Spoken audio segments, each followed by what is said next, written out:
Messieurs, dames, bonsoir, j'espère que vous allez bien. On approche de la fin de l'année. Il est l'heure de faire ce qui est la meilleure chose au monde, le bilan cinéma. Vous le savez, tous les ans, j'ai hâte de faire cette vidéo. Ces vidéos, là en l'occurrence, je vais vous expliquer.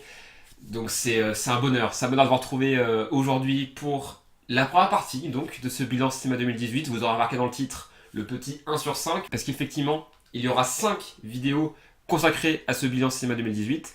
Pourquoi? Eh bien, tout simplement, il faut remonter au bilan cinéma 2017. C'est une vidéo que j'avais très envie de faire, comme tous les bilans cinéma quelque part. Le truc, c'est que donc, j'ai eu plein de soucis au tournage, j'ai eu plein de soucis au montage, ce qui fait que je ne suis pas du tout satisfait du rendu final de cette vidéo. Et c'est une vidéo que j'avais très envie de faire depuis très longtemps, depuis un an. Donc ça m'embêtait un peu. Puis voilà, par exemple, je trouve que notamment sur le top 10, c'était beaucoup trop rushé, etc. Parce que je voulais faire le plus court possible. Et du coup, j'étais totalement en stress, en panique, etc. Je voulais vraiment essayer de faire le plus court possible. Donc je me suis dit, autant faire plusieurs vidéos. Comme ça va plus me laisser le temps de parler pour chaque vidéo. Voilà, j'ai vraiment peur de faire trop long. Puis même pour vous, ce sera plus simple. Vous pourrez regarder directement la partie qui vous intéresse. Donc la première partie, vous avez vu le titre, sera consacrée au rattrapage de 2017. Deuxième partie pour les sorties de 2018, donc les oubliables, sympas, honorables. Par contre, je garde les mêmes catégories que l'année dernière. La troisième vidéo, ce sera certainement la plus courte, sera consacrée aux films que j'ai ratés, et pas vus, de 2018, et que les films que j'avais envie de voir et que j'ai ratés. La quatrième vidéo sera pour le top 10, mes 10 films préférés de l'année 2018. Et enfin, dernière partie, vous l'aurez deviné, pour les attentes 2019.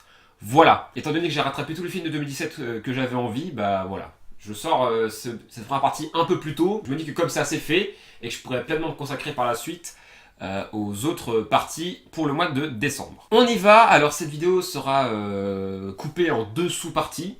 Tout d'abord, je vais vous parler des films que j'avais abordés dans les pas vus du bilan cinéma 2017. Il y en a 10. Tous ceux que j'avais cités, je les ai vus, je les ai rattrapés, donc je vais vous en parler. Et dans une deuxième sous-partie, je vous parlerai des autres rattrapages que je n'ai encore jamais abordés sur la chaîne. Et donc pour rappel, ce sont des films de 2017, sortis en 2017 en France, que j'ai pas pu voir en 2017 et que j'ai rattrapé donc cette année en 2018. Et donc je vais vous en parler maintenant avec un avis plus ou moins rapide sur chacun. J'ai mon anti-sèche, vous m'excuserez de poser quelques coups d'œil dessus. On commence donc avec les films que j'avais abordés dans les pas vus du bilan cinéma 2017. Et on commence avec Moonlight, réalisé par Barry Jenkins, Oscar du meilleur film 2017, voilà, qui raconte la vie d'un homme noir et gay aux États-Unis. Clairement, déjà, on peut se douter que le mec a pas une vie facile, bien malheureusement pour lui.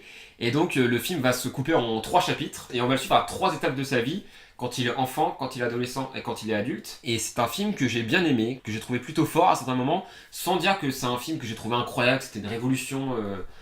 Ça reste un film important qu'il faut voir, qui traite de sujets importants, encore plus aujourd'hui, notamment aux États-Unis avec tout ce qui se passe. Donc c'est un film important et voilà, je pense qu'il a plus gagné l'Oscar du meilleur film par principe, par symbolisme, je dirais plutôt. Encore une fois, je trouve pas que le film soit sensationnel non plus. Il a des scènes fortes.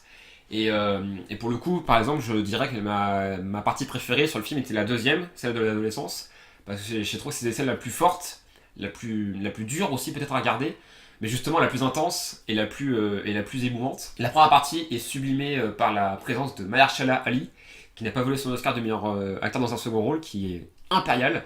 Pour le coup, c'est la dernière partie que je trouve un petit peu en dessous, bien que elles sont en fait très surprenantes, parce que là on pourrait s'attendre à ce que ça se finisse vraiment sur une note très négative. Finalement, le film se termine avec beaucoup de positivisme et même une lueur d'espoir quelque part. Le film se finit vraiment bien, sans vous spoiler. Le film se finit vraiment bien. On aurait pu croire que ça allait terminer sur quelque chose de tragique, mais non, le film se termine sur une dernière partie un peu plus légère, je dirais, qui se pose plus et qui va vraiment suivre deux personnages qui ont un lien très fort, je dirais. Et donc les trois acteurs choisis pour incarner donc Chiron sont très bien choisis. Le gamin est très bien, l'adolescent est très bien. Pour le coup, c'est l'adulte où son choix est un peu bizarre, parce que justement ça détonne complètement avec le choix qui avait été fait pour l'adolescent, où l'adolescent était très maigre, très réservé, très timide, et là on débarque avec un mec plutôt baraqué sur la période adulte.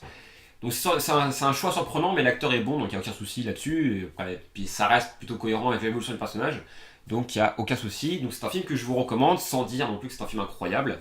United Kingdom, réalisé par Ama Asante, que je voulais voir parce que c'était un film qui avait à peu près la même histoire que Loving de Jeff Nichols, dont j'avais parlé dans le bilan cinéma 2017. C'est-à-dire qu'on suivait un couple mixte, donc quand je dis mixte, Dans Loving, c'était un homme blanc et une femme noire. Là, c'est un homme noir et une femme blanche. Et donc voilà, donc, et tout ce que ça implique, parce que ça se passe dans le passé, quelques années auparavant, bien qu'encore aujourd'hui, ça pourrait choquer. Enfin, il y a beaucoup de gens que ça choquerait, malheureusement. J'avais bien aimé Loving, que j'avais trouvé très surprenant parce que justement, il suivait le couple, vraiment. Il restait vraiment focalisé sur le groupe, quoi. Enfin, le couple, pardon. Toutes leurs actions, etc. On voyait pas leur impact sur le monde extérieur. Là, ici, eh ben, on est sur un film bien plus académique, quelque part, et que j'ai trouvé assez fade, je dirais. Pas mauvais, mais juste un petit peu le syndrome aussitôt vu, aussitôt oublié, quoi. Je trouve alors l'histoire est intéressante, mais je trouve qu'elle est très survolée. On passe trop vite sur plein de choses intéressantes, enfin, ou en tout cas importantes. Et je trouve qu'on s'attache pas vraiment au personnage, notamment la femme du couple. Je sais pas, j'aime pas trop, j'ai pas aimé son personnage, qui est pourtant joué par l'excellent Rosamund Pike, mais j'avoue que je l'ai pas aimé. C'est un personnage que je trouve très en retrait, mais en même temps, quand elle s'affirme, je trouve que ça passe pas autant le mari plutôt passionnant à suivre, autant parcours de la femme pas tellement. Et ouais, enfin la mise en scène est très classique, il y a pas de souffle, il y a pas donc voilà, le film se suit. Bon, tu regardes quand même, c'est pas inintéressant, mais voilà, après aussitôt que tu l'as vu, bah tu l'as oublié quoi. Donc c'est un film qui se veut assez académique et donc du coup préféré Loving de Jack Nichols largement. Wonder Woman réalisé par Patty Jenkins. Troisième film du DC Extended Universe après Man of Steel et Batman vs Superman. Donc un film qui a beaucoup fait parler de lui parce que c'était le premier film de super-héroïne réalisé par une femme. Donc forcément il y avait toute une symbolique derrière, etc. Notamment avec le mouvement MeToo, etc. qui a été lancé l'année dernière. Donc il y avait quelque chose de très fort dans tout ça. Et le film est bon. Il a beaucoup de défauts, ça c'est une certitude, je vais y revenir, mais le film est bon et reste bien plus intéressant que la grande majorité des films du MCU, sans trop de soucis. Le personnage de Wonder Woman est attachant, très bien incarné par Gal Gadot, le reste du casting est bon, Chris Pine, etc. sont tous très bons. Il y a des scènes fortes, il y a de bonnes idées de mise en scène, il y a des scènes vraiment bien foutues, etc. Les effets visuels sont plutôt bons. C'est un peu inégal, mais en globalité, les effets spéciaux sont bons. Enfin voilà, l'histoire se suit vraiment, enfin l'histoire est bien racontée, bien exécutée, etc. Il n'y a aucun souci là-dessus. Là où j'aurais des reproches à faire, c'est peut-être le dernier quart, notamment la résolution finale qui est un peu surprenante, quoi. C'est un peu le monde des bisounours, quoi, sans trop vous spoiler, quoi. C'est très naïf, la fin est très naïve. Ça correspond au personnage quelque part, mais c'est assez surprenant. C'est un petit peu, ah oui, l'amour est plus fort que tout. Alors c'est sûrement vrai, mais je le reconnais. Enfin, comme c'est dit dans le film, c'est un peu bancal, je dirais. Voilà, après, donc les effets spéciaux, comme j'ai dit, est un peu inégaux. Il y a quelques scènes d'humour qui sont pas nécessaires. C'est un film d'ici qui se veut quand même bien plus Marvel que les deux premiers films de l'Extended Universe. Notamment Batman vs Superman qui était très sombre. Donc ouais, et puis pareil, la mise en scène, je l'ai pas trouvé flamboyante. Je trouve notamment qu'il y a un peu trop de ralentis esthétisés, qui servent pas à grand chose et qui sont même pas toujours très beaux. Donc voilà, niveau mise en scène, Patty Jenkins ne propose pas un travail de ouf. Et pour le coup, le côté féministe du film, je trouve qu'il n'est pas très retranscrit. Tout bêtement, c'est un léger spoil. Wonder Woman se tape le héros, se tape le personnage de Chris Pine, et ça n'apporte pas grand chose. Ils auraient pu rester amis, ça aurait largement suffi, mais non, ils ont voulu mettre une romance derrière. Je trouve que ça gâche un peu le message féministe, quelque part. Parce que c'est encore une fois, ça arrive un peu de façon. Hop, voilà. Donc bon, bref. Mais voilà, au-delà de ça, ça reste un film intéressant, bien fait, les 2 heures passent plutôt vite, donc voilà, ça reste un film intéressant, mais il y a beaucoup de défauts. Après, on verra pour la suite. Seven Sisters, réalisé par Tommy Wirkola, que j'avais envie de voir pour la prouesse, je sais pas, la prouesse technique, je sais pas si c'est vraiment une prouesse, mais en tout cas, toutes les bonnes annonces vendaient certains plans avec 7 fois Naomi Rapace, qui a incarné 7 personnages dans ce film-là, parce qu'en fait, le film raconte l'histoire de 7 sœurs, jumelles du coup, qui donc sont nées dans un contexte où la politique de l'enfant unique a été adoptée partout dans le monde, il me semble, parce que la Terre est surpeuplée. Selon la volonté de leur père, en fait, chaque personnage donc porte le nom d'un jour de la semaine, donc lundi, mardi, mercredi. Et puis selon le jour, c'est ce personnage qui va sortir de la maison pour pouvoir travailler, etc., faire les tâches quotidiennes, etc. Et donc bien sûr, il y a un moment où il y a une des sœurs qui va disparaître, et donc les autres vont être chargés de la retrouver, etc. Et donc effectivement, la prouesse technique est extraordinaire, quoi. Il y a vraiment des plans où on voit les 7 personnages, 7 fois Naomi Rapace, et vraiment le trucage est parfait, on voit à aucun moment que c'est un trucage, quoi. On y croit complètement. Après, les personnalités des 7 sœurs sont assez stéréotypées, c'est un peu nécessaire, c'est pour bien les différencier, etc. Donc c'est pas un défaut en soi, c'est parce que c'était, je trouve, enfin je pense nécessaire pour bien différencier les sœurs entre elles, vu qu'elles sont incarnées par la même actrice. Les scènes d'action sont très bonnes, les effets spéciaux sont très bons, la mise en scène est correcte, sans être formidable. Et voilà, il y a un petit twist à la fin, bon bien qu'il soit assez prévisible, mais bon qui marche plutôt bien. Puis là, non voilà, le film se suit bien, c'est un bon film de science-fiction qui fonctionne bien. Donc voilà, c'est pas un film incroyable, mais c'est un film qui fonctionne bien et qui est très sympa à suivre. Donc voilà. Mother, réalisé par Darren Aronofsky. C'est un film qui a beaucoup divisé. Il y a beaucoup qui trouvent que le film est incroyable, d'autres qui le détestent totalement. Généralement, dans ce genre de cas, je suis toujours entre les deux, mais un peu plus dans le côté positif. Là, je fais être positif plus, disons. C'est un film que j'ai bien aimé. Vraiment, notamment pour sa dernière demi-heure que je trouve totalement dantesque. Les acteurs sont excellents, notamment Jennifer Lawrence qui porte totalement le film et qui est extraordinaire. Ça faisait longtemps que je l'avais pas vu dans un rôle aussi fort. La dernière fois qu'elle m'avait autant marqué, c'était dans Happiness Therapy. Là, elle est incroyable dans le rôle. Elle porte le film à bout de bras quasiment toute seule parce que la caméra la lâche très rarement. Mais le reste du casting est excellent. Hein. Javier Bardem, Anne Harris, Michelle Pfeiffer, etc. Ils sont tous excellents. Et vraiment, le film, il y a vraiment des moments où t'es vraiment pas bien, quoi. C'est glauque, c'est oppressant, et vraiment, t'es vraiment totalement étouffé par le film, et ça marche vraiment très très bien. Mais voilà, après, je peux comprendre que le film est décontenancé à certaines personnes, parce que c'est un film qui est totalement basé sur une métaphore. Tout le film est une métaphore, en fait, quasiment. Une parabole, ou je ne sais plus quoi. Après, une fois qu'on la comprend, oui, le film a du sens. Reste 2-3 scènes, peut-être un petit peu, je sais pas, peut-être non nécessaire ou quoi, mais voilà. Le film reste fort, pas facile à regarder, mais fort, bien foutu. C'est un film que je vous recommande. 120 battements par minute, réalisé par Romain Campillo. J'en ai parlé pas mal dans la vidéo des Césars que j'avais faite, parce que c'était un des grands favoris des Césars de 2018. J'ai beaucoup aimé 95% du film. La mise en scène était très bonne, le montage était excellent, des acteurs incroyables, des scènes fortes, donc encore une fois, je me répète beaucoup. Mais voilà, j'avais vraiment beaucoup aimé les 2h15 qui sont passées, mais à la vitesse de la lumière. C'est juste la fin que je n'ai pas aimé, peut-être pas comprise, je sais pas, mais en tout cas, j'ai pas aimé la fin et je saurais pas vous dire pourquoi. C'est pas que la fin elle soit mauvaise, c'est juste que je sais pas, j'ai pas les mots pour expliquer cette fin qui m'a beaucoup décontenancé. Donc voilà, c'est un film que je vous recommande quand même, notamment pour tout ce qui est avant, parce que j'ai trouvé le film vraiment très fort. Vraiment, jusqu'à la fin, j'étais prêt à dire que le film était incroyable et tout, mais la fin, j'ai pas réussi à aimer la fin, et je sais pas pourquoi. Je reconnais que là, je suis incapable de vous dire ce que j'ai pas aimé sur cette fin. Donc voilà, mais c'est un film que je vous recommande et je suis très content que le film ait marché. Donc voilà, c'est un film, encore une fois, assez dur à regarder, mais qui est assez nécessaire, donc voilà, je vous le recommande. Faute d'amour, réalisé par Andreas Wackenstev. Je vais passer très vite dessus parce que j'en ai fait une vidéo, un night vlog qui est sorti en début d'année, parce que j'ai pu voir le film au cinéma, parce qu'il a ressorti une petite semaine en début d'année, donc je vous renvoie vers la vidéo qui sera en description. Détroit, ou Detroit, je sais pas trop comment on prononce, réalisé par Catherine Bigelow, qui est un film que j'ai beaucoup aimé. Pareil, qui est très dur à regarder, notamment dans son segment central. L'histoire, on suit les émeutes de Détroit qui ont eu lieu en 67. Où voilà, donc il y a eu des émeutes entre la police blanche et les noirs. Et donc on va suivre un groupe de personnes noires qui vont être... c'est le segment central du film, qui vont être séquestrés quelque part par des flics blancs dans un motel. Et il va se passer des choses assez terribles, quoi. Et puis c'est un film qui est inspiré de faits réels. C'est d'autant plus effrayant.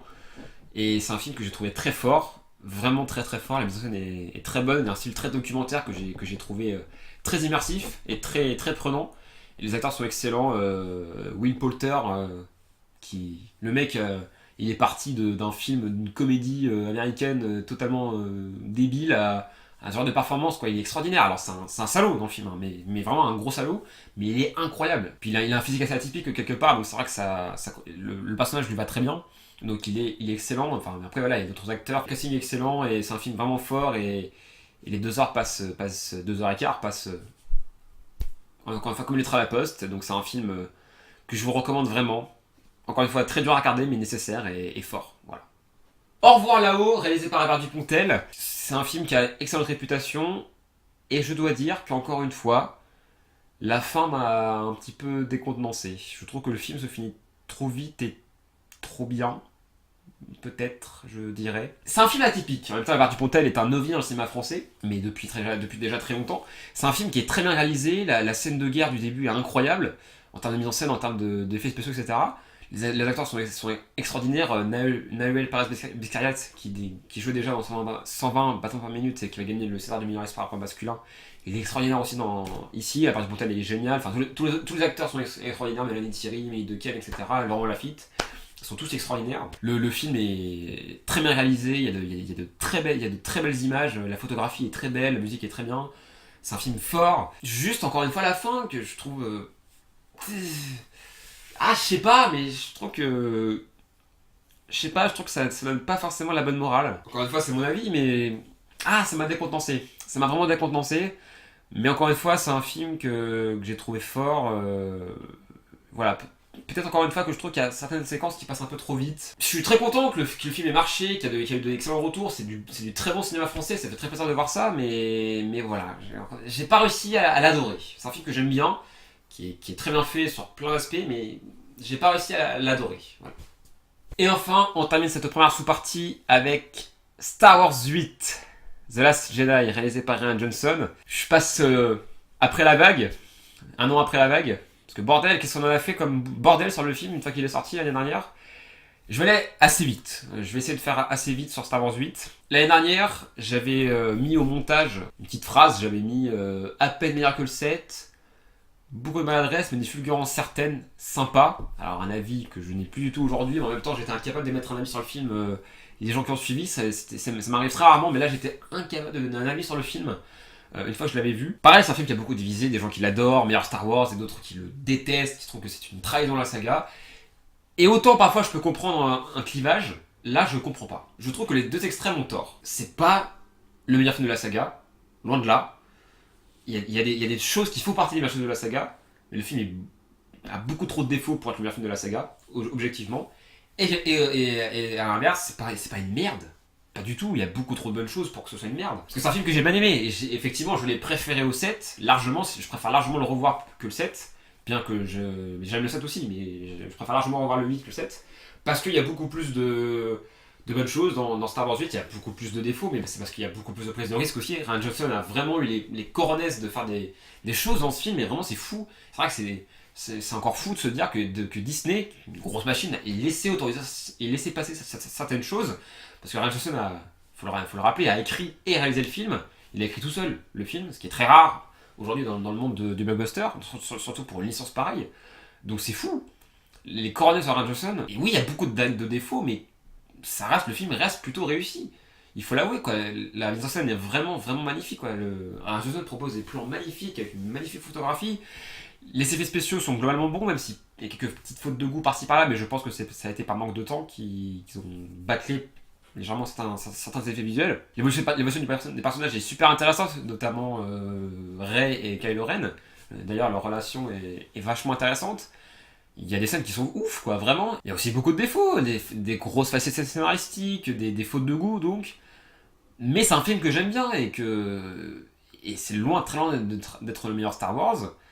Pour moi, il se situe juste devant le 7, mais c'est pas un mauvais film, loin de là. C'est juste fou de se dire ça.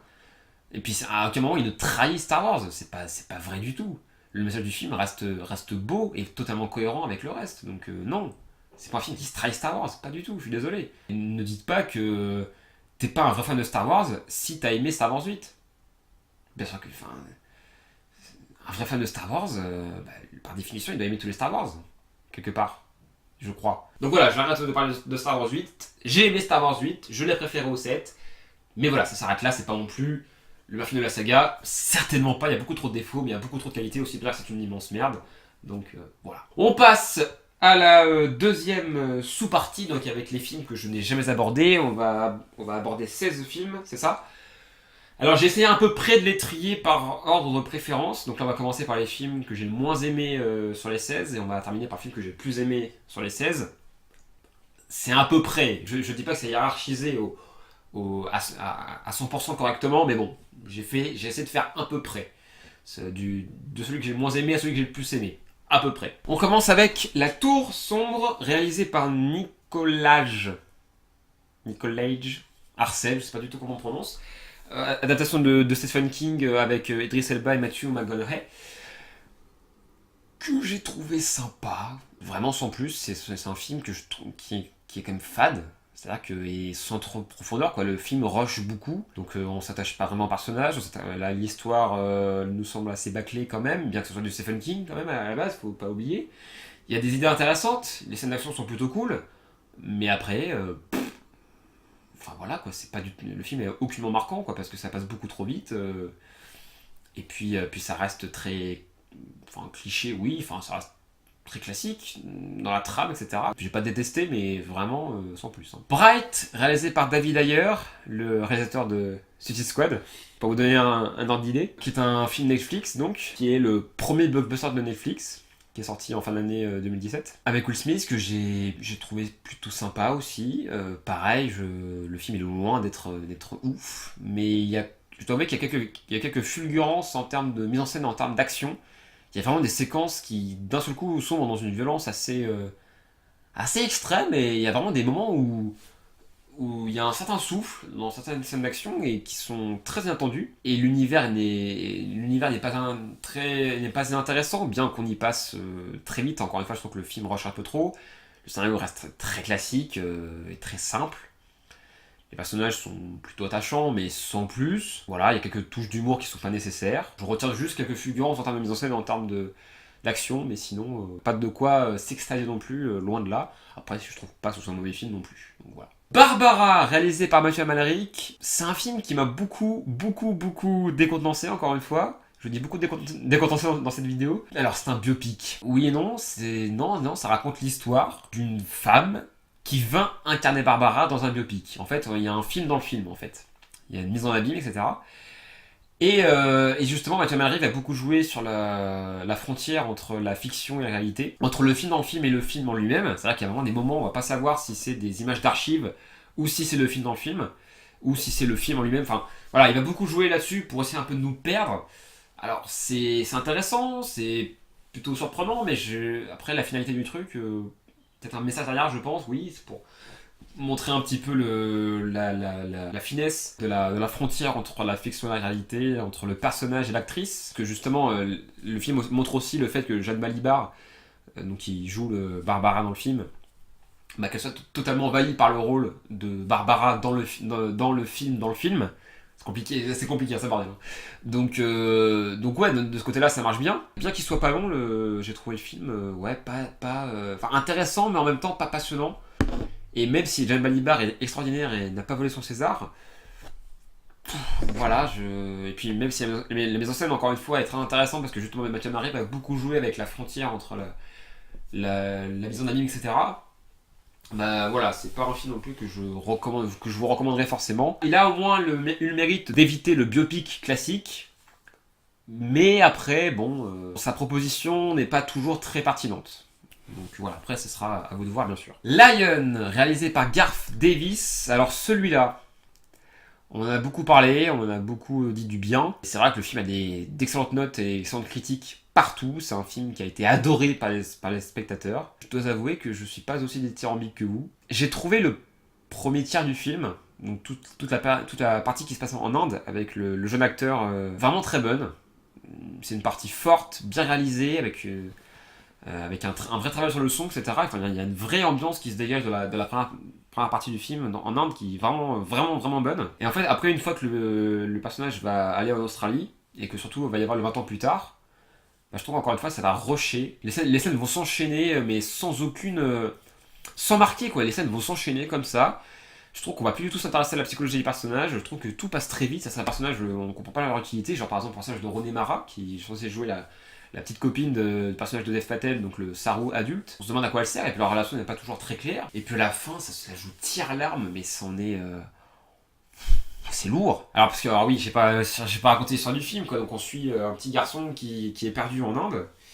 Et il va être adopté par la famille australienne, et quand il sera adulte, eh bien, il va se rappeler sa famille en Inde, et donc il va vouloir rentrer. Vu que c'est inspiré d'une histoire vraie, je vais vous spoiler. Il a réussi à rentrer. Il va y avoir une certaine émotion, oui, parce que symboliquement c'est beau qu'il retrouve sa famille, etc.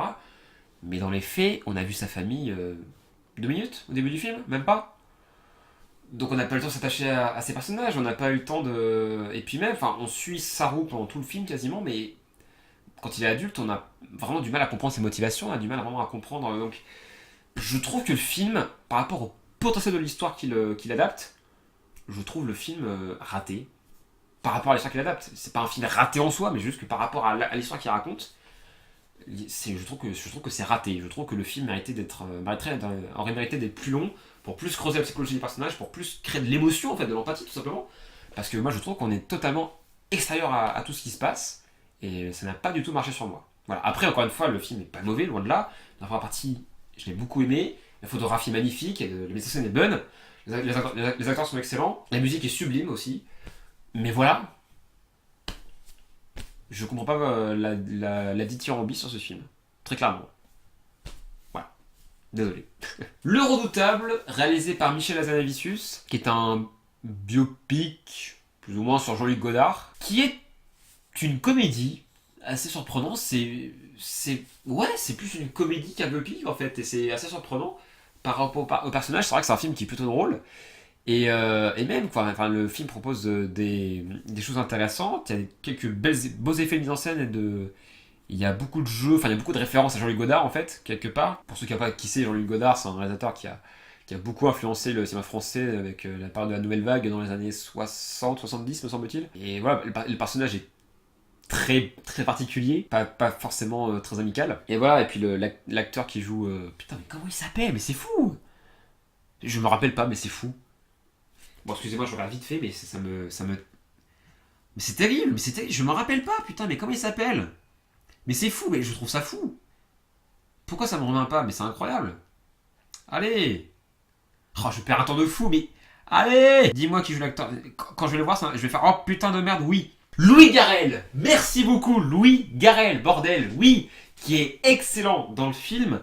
Il y a aussi Stacy Martin qui joue la femme de Jean-Luc Godard. Le casting est bon, la mise en scène est intéressante et bonne, l'histoire est plutôt plaisante à suivre, etc. Donc voilà, c'est un bon film, sans être encore une fois un truc incroyable. C'est un bon film que j'ai bien aimé. C'est pas un film chiant qui se la veut justement film d'auteur, etc. Pas du tout, c'est pas du tout la démarche de Michel Hazanavicius. Au contraire, c'est un peu le truc, c'est un peu de démystifier Jean-Luc Godard et d'en faire une comédie plus ou moins populaire. Une comédie d'auteur quand même un petit peu. On est assez loin de la comédie populaire, mais ça reste tout aussi pertinent. Et même d'ailleurs bien plus drôle que les comédies populaires, quelque part, en fait. Donc voilà. 20th Century Woman, réalisé par Mike Mills, qui raconte l'histoire d'un adolescent qui est un peu perdu dans sa vie. Et sa mère va demander à deux jeunes femmes de l'aider. Les personnages féminins sont joués par Elle Fanning, Greta Gerwig, la mère du garçon est jouée par Annette Bening. Toutes les trois sont excellentes, le gamin aussi est très bien. Et voilà, donc c'est un peu une chronique de vie, un peu une chronique familiale, qui est très très très attachante.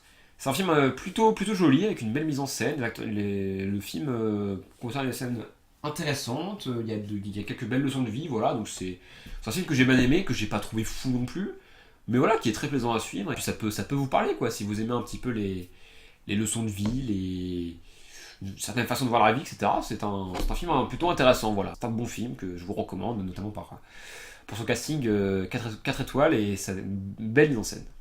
Voilà. Thelma, réalisé par Joachim Trier. J'avais très envie de voir Thelma parce que c'est un film qui extérieurement avec quelques similitudes avec Grave, parce qu'on suit une jeune femme qui apparemment subit des transformations, enfin bon, sans trop en révéler. Et c'est un film norvégien, semble-t-il, donc ouais, ça parle un norvégien dans le film, donc c'était plutôt rigolo. Et c'est un film que j'ai bien aimé, malgré le fait que le dernier quart du film soit un peu décevant, parce que je trouve que jusqu'au dernier quart du film, il y a toute une ambiance qui s'installe, avec des scènes étranges, etc. Mais justement, il y a un climat d'étrangeté qui domine tout le film, quoi. Il y a des scènes qui sont fortes, bien mises en scène, avec un très bon acting, une ambiance qui est très réussie. Mais voilà, je trouve que le film ne transforme pas l'essai sur la fin et c'est un peu dommage. Mais c'est un film que je vous recommande vraiment et qui est très intéressant. Et c'est vrai que bon, pour le coup, la ressemblance avec Grave, ça tient pas très longtemps. Le film se détache quand même assez vite de Grave. C'est un film que j'ai trouvé intéressant avec une actrice principale qui est très très très bien, qui interprète très bien ce personnage et ce personnage est très attachant. Donc voilà, c'est un film que j'ai bien aimé et voilà, juste son dernier quart un peu en dessous, mais voilà, le film arrive vraiment à garder son climat d'étrangeté pendant une grande partie, et je trouve que ça marche très très bien. Voilà. The Square, réalisé par Ruben Östlund, c'est un film qui a pas mal fait parler de lui, qui a pas mal traversé les festivals. Il y a des passages qui sont en suédois et d'autres qui sont en anglais. Il me semble que c'est suédois, hein. Pas norvégien, faut pas que je confonde. Il me semble que voilà, Thelma c'est norvégien et The Square c'est suédois, pardon.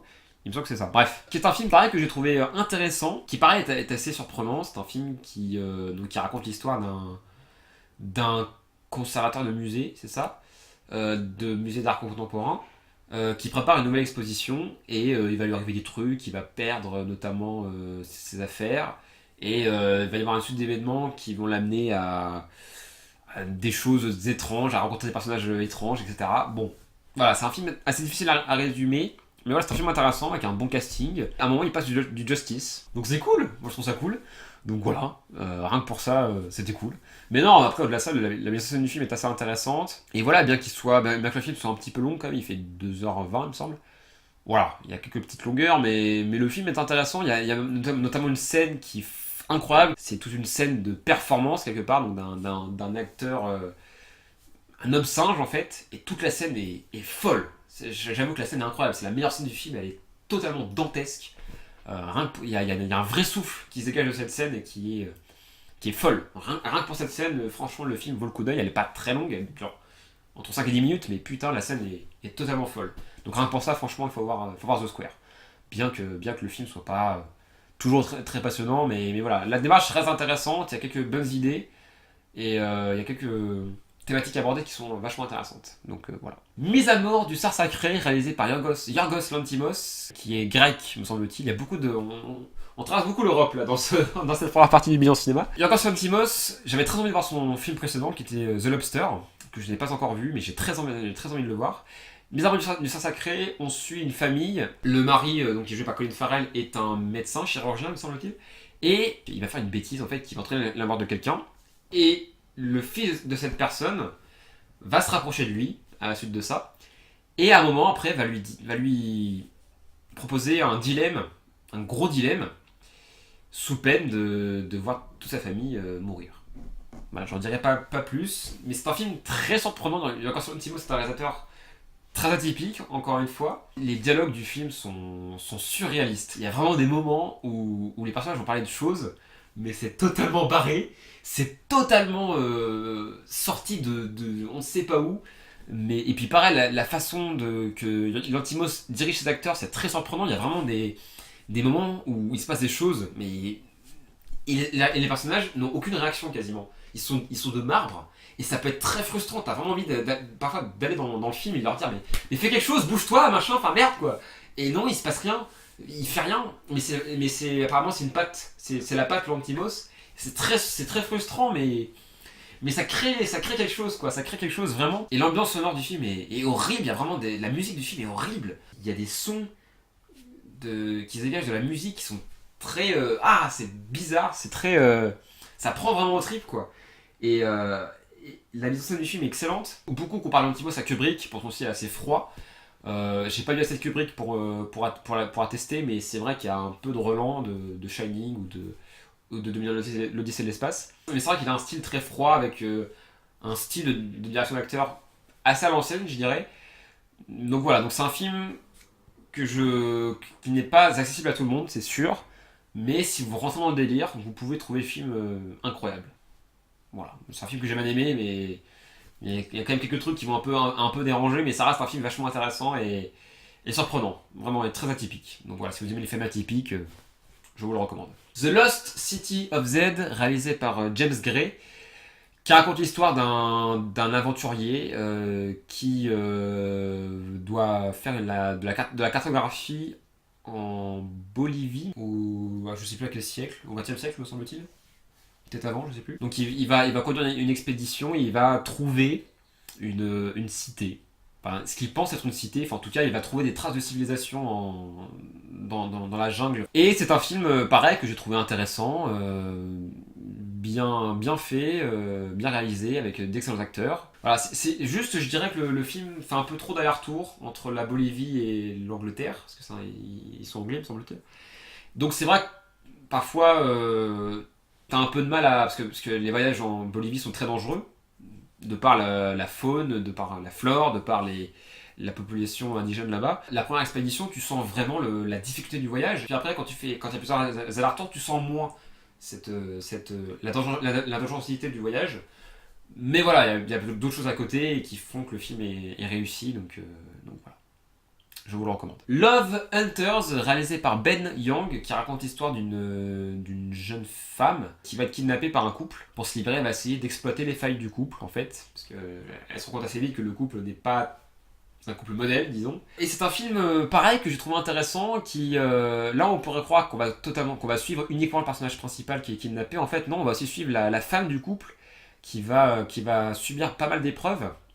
Et c'est vrai que le film adapterait plus finalement le point de vue du couple de kidnappeurs, ce qui est assez original et qui est plutôt réussi. Voilà, c'est un film que j'ai bien aimé.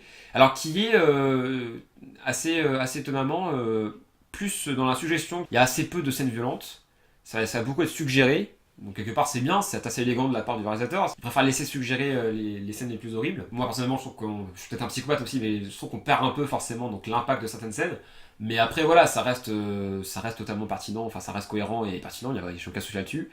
Et voilà, je dirais juste que le seul défaut du film, c'est assez vite on devine la fin en fait. Et malheureusement sur la fin, le film suit la route attendue, ce qui est un peu dommage. Donc ça manque un peu de surprise à la fin. Mais voilà, sinon le film est bon, les acteurs sont bons, la mise en scène est bonne, et le sonore encore une fois est très réussi. Donc voilà, c'est un film que je vous recommande encore une fois, voilà, et qui se veut plutôt accessible. Donc vous pouvez y aller. Brimstone, réalisé par Martin Koolhoven, alors qui est un western qui est pareil composé en plusieurs chapitres, alors sauf que la chronologie de ces chapitres c'est un peu le bordel. Donc en fait il y a 4 parties me semble-t-il, et en fait on commence avec la troisième partie, après on a la deuxième partie, après on a la première partie, et après on a la dernière partie. Donc c'est un peu le bordel niveau chronologie. Mais justement, ce qui est bien, c'est que du coup, au début, t'es un peu perdu. Après, quand tu vois le passé, tu te dis, ah ouais, d'accord, c'est pour ça qu'il y a ça, etc. Et donc, tu comprends les choses au fur et à mesure, et après, tu peux pleinement apprécier la dernière partie du film une fois que t'as tout compris. Donc, quelque part, j'ai trouvé ça vachement bien.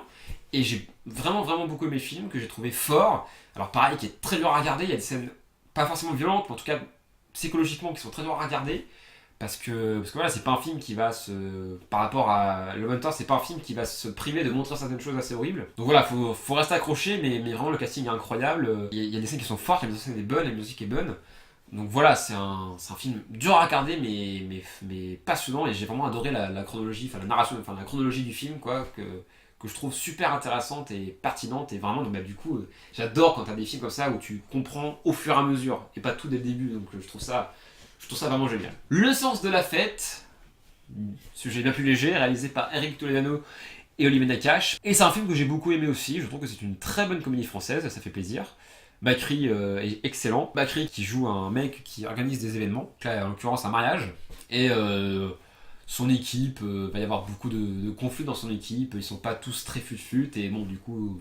Et donc voilà, le film est très drôle, il y a de belles scènes, une belle mise en scène, de bons dialogues, de bons acteurs. Donc voilà, c'est un très bon moment à passer, ça fait du bien, c'est rafraîchissant, voilà. C'est une comédie française qui joue pas des clichés. Il y a quelques clichés, mais enfin, en tout cas, voilà, c'est pas un humour offensant. Donc ça fait plaisir de voir ça, et ça fait plaisir de voir quand c'est bien fait. Donc voilà. Petit Paysan, réalisé par Hubert Charuel, j'en avais parlé de la vidéo des Césars. J'avais adoré Petit Paysan, que j'avais trouvé très surprenant, parce que vu des Césars, tu te dis que c'est va être un film... un film qui va parler d'un agriculteur, waouh, passionnant. C'est quasiment un film de genre. C'est presque un thriller. Et c'est fou. Je trouve ça fou. On est vraiment plus proche du thriller que du film dramatique d'auteur chiant, quoi. Et c'est génial. J'ai vraiment adoré Petit Paysan, quoi. J'ai trouvé vraiment très surprenant. Il y a des scènes que j'ai trouvé incroyables. Le message est incroyable. Les acteurs sont incroyables. J'ai adoré le film, vraiment. Et j'étais totalement dedans, du début à la fin. J'ai trouvé le film vachement fort, très prenant. Si le film vous tente, regardez-le, vous renseignez le moins possible et prenez des claques, parce que franchement le film est vraiment très bon, quoi.